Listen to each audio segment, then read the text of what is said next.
chapter number 18 bills of exchange is going on, and now it is the turn of question number 9. The statement of question number 9 is A sold goods to B for rupees 60,000 and A drew upon a bill on B. 3 bills are written. Clear? First bill for the rupees 10,000 and 30 days is the time period. Second bill 20,000 and time period is 60 days, and third bill for rupees 30,000 and time period 90 days. First of all, we have to calculate the due date of all the 3 bills. First Feb is the date of return, and after 30 days 6 March will be the date of payment. Then 5 April and 5 May. Okay. On 1st Feb 2017, A sold goods, यानी B debit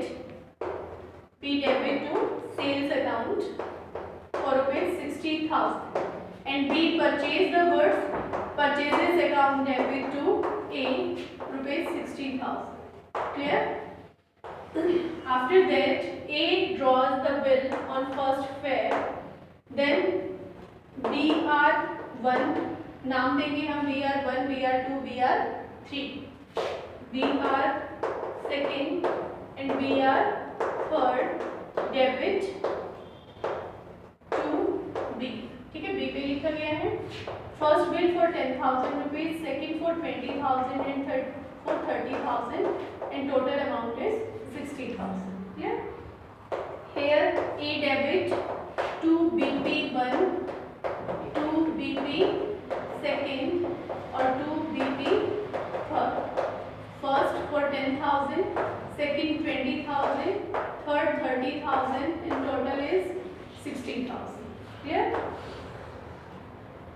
okay बेटा, हम जो generalise करते हैं transactions को, वो कौन से ऑर्डर में होता है? क्रोनोलॉजिकल ऑर्डर में होता है. क्लियर? अब आपको क्या बोला गया? फर्स्ट बिल को ए ने अपने पास रखा. ठीक है, इट मींस फर्स्ट बिल की पेमेंट किस डेट में होगी? 6 मार्च में होगी. क्लियर? सेकेंड बिल जो है वो क्रेडिटर सी को एंडोर्स कर दिया. इट मींस फर्स्ट फेब को एंडोर्स कर दिया. तो पहले हम कौन से ट्रांजैक्शन रिकॉर्ड करेंगे? B R second endorse to C, C debit to B R second. ठीक है, 20,000 का था, ये इसको पेश किया. Clear? In the books of B no entry for endorsement. Clear? B का कोई रोल नहीं है. Third bill discounting from the bank, then bank account debit, discounting charges debit to BR third.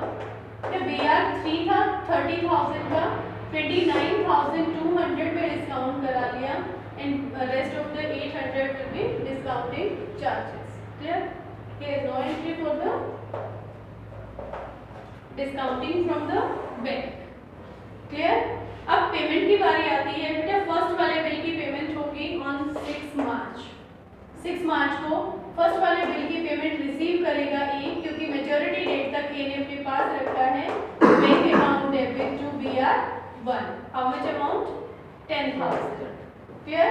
B क्या करेगा? पेमेंट करेगा BP1 account debit to bank account rupees 10,000. Clear?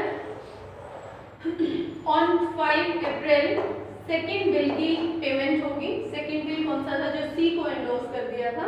ठीक है, तो सी को एंडोर्स करने के बाद ए की बुक्स में नो एंट्री. क्लियर? ये पेमेंट करेगा BP second debit to bank account rupees 20,000. Clear? On 5th May third bill की पेमेंट की बारी आती है, जिसको डिस्काउंट करा लिया था ए ने बैंक से, तो यहाँ पे no entry. Clear? And B क्या है? पेमेंट करेगा BP third debit to bank account for rupees 30,000. Clear? तो ए और बी की बुक्स में बेटा ये एंट्रीज होंगी. अगर आपको बोला जाए कि आपको सी की बुक्स में भी एंट्री करनी है, ठीक है, तो सी की बुक्स में आप कैसे एंट्री करेंगे? बुक्स ऑफ सी. देखिए सी ने यहाँ से BR सेकेंड को परचेज किया किया था, तो फर्स्ट फेब पे ही सी ने BR सेकंड लिया है, BR सेकंड डेबिट टू किससे लिया है, ए से लिया है फॉर ₹20,000। और फिर BR सेकंड की पेमेंट कब हुई है, ऑन 5 अप्रैल। तो 5 अप्रैल को सेकंड ट्रांजैक्शन होगी in the books of C, then bank account debit to BR second for ₹20,000। ठीक है, अगर सी की बुक्स भी प्रिपेयर करने के लिए बोला जाएगा तो सी की बुक्स में ओनली 2 ट्रांजैक्शंस आएंगी। फर्स्ट क्या है, जब उसने BR लिया है, और सेकंड जब पेमेंट उसने रिसीव की है। ठीक है, सो बेटा ये था आपका क्वेश्चन नंबर 9।